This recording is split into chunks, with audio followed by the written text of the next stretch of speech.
नमस्कार साथियों, स्वागत है आप सबका नॉलेज शो पर। साथियों, एक बहुत इंपॉर्टेंट अपडेट निकल कर आ रही है। इंडियन आर्मी और स्पेशल फोर्सेस ने मिलकर बहुत ज़्यादा आक्रामकता और ऑफेंसिव मोड को दिखाते हुए और नई 30 डोमिनेटिंग हाइट्स के ऊपर कंट्रोल कर लिया है। इनमें से कई सारी साइट्स अनऑक्युपाइड एरियाज में है और बहुत सारी साइट्स तो दक्षिणी पेंगोंग लेक में है, जिसके ऊपर हाल ही में जो गलवान क्लैश के चलते चाइनीज आर्मी ने इसके ऊपर कंट्रोल कर लिया है। बात करेंगे इनके बारे में डिटेल में और साथ में हमने देखा है पिछली वीडियोस में कि किस प्रकार से इंडियन आर्मी ने अपने अग्रेसिव मोड को दिखाते हुए काला टॉप और रैकिंग जैसी माउंट के ऊपर जो कंट्रोल बना रखे थे चाइना ने, उसके ऊपर कंट्रोल कर लिया है। और साथ ही साथ बात करेंगे कि ये जो आपने सुना है कि अनऑक्युपाइड की बात की जा रही है कि जहां पर इंडियन आर्मी ने बहुत सारे लोकेशंस के ऊपर डोमिनेटिंग हाइट्स के ऊपर कंट्रोल किया है, तो वो क्या होती हैं। तो चलिए वीडियो की शुरुआत करते हैं। साथ में जुड़े रहिए लेटेस्ट डिफेंस अपडेट्स के लिए और चैनल को सब्सक्राइब करिए। साथियों, रिपोर्ट के हवाले से यह खबर निकल कर आ रही है कि इंडिया ने 30 नई डोमिनेटिंग साइट्स पर और उसके आसपास लगती बहुत सारी साइट्स के ऊपर अपना नया एस्टेब्लिशमेंट कर लिया है। साथियों, इनमें से बहुत सारे एस्टेब्लिशमेंट तो पेंगोंग लेक के दक्षिणी भाग में किए गए हैं, जो कि बड़े स्तर पर अनऑक्युपाइड थे दोनों फोर्सेस की तरफ से, क्योंकि वो इंडियन साइड एलएसी की तरफ आते थे। जैसा कि हम सब जानते हैं कि पेंगोंग लेक के बिल्कुल बीचों बीच से एलएसी होकर गुजरती है, और जिसमें से दक्षिणी भाग इस वक्त चाइना के एग्रेशन के चलते उसके कंट्रोल में है और उसका नॉर्थ भाग इंडिया के कंट्रोल में है। और हाल ही में जैसा कि हमने वीडियो में बात की पिछली वीडियो में कि इंडियन आर्मी ने जिस तरीके से एग्रेशन दिखाते हुए काला टॉप, रैकिन माउंटेन और उसके बाद पेंगोंग लेक की फिंगर 4 तक अपनी डोमिनेटिंग हाइट्स पे कंट्रोल कर लिया है, इस सब के चलते जो हमारा पेंगोंग लेक का साउथ बैंक है, हालांकि जिसका फिंगर 4 से लेकर फिंगर 8 तक भारत के हिस्से में आता है एलएसी की तरफ से, जिसके ऊपर चाइनीज आर्मी कब्जा करके बैठी है, वहां पर भी हमें बड़े बड़े एडवांटेजेस मिलने शुरू हो चुके हैं, जिस तरीके से हमारी आर्मी वहां पे एग्रेसिव मोड दिखा रही है।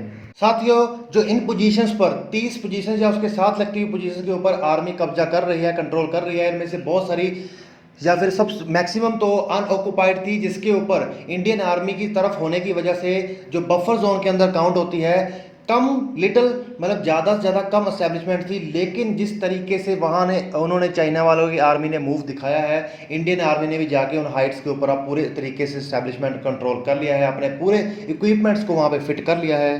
तो साथियों, जान लें कि कौन कौन सी ऐसी पोजीशंस हैं जो इंडिया ने वहां से ऑक्युपाई की है, जिसमें से हम जानते हैं काला टॉप, फिंगर 4 या फिर की माउंटेन के ऊपर तो पहले ही कब्जा कर लिया था। उसके बाद जो नई पोजीशन के ऊपर कब्जा किया है उनमें आता है पेंगूर गैप के आसपास का जो पेट्रोलिंग पॉइंट है, पेट्रोलिंग पॉइंट 27, 28, 29, 30 और 21। इसी के साथ साथ जो दूसरी डोमिनेटिंग हाइट्स के ऊपर कंट्रोल किया है उसमें से आती है हेलमेट, गुरुंग हिल, गोरखा हिल, मागर हिल और साथ में हनान हिल।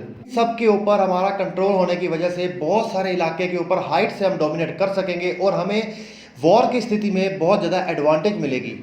इंडियन आर्मी और स्पेशल फोर्सेस को यह भनक लग चुकी थी सोर्सेज के द्वारा कि चाइनीज आर्मी इन अनऑक्युपाइड एरियाज के ऊपर कंट्रोल करने की ताक में है, तो इसी के चलते इंडियन आर्मी ने अग्रेसिव मोड दिखाते हुए इन सभी एरियाज के ऊपर कंट्रोल कर लिया है, जिसमें से कुछ ऐसे क्रिटिकल एरियाज भी हैं जिसके ऊपर कंट्रोल होने से आस पास के इलाके ऊपर सर्वेलेंस रखी जा सकती है। तो साथियों, चाइना के साथ लगातार चल रहे मई से जो स्टैंड ऑफ था, उनमें से चलते चलते बहुत सारी जो लोकेशंस थी भारत ने उसके ऊपर धीरे धीरे रीइंफोर्स किया ताकि वहां पर चाइना आके अपना कंट्रोल ना कर ले।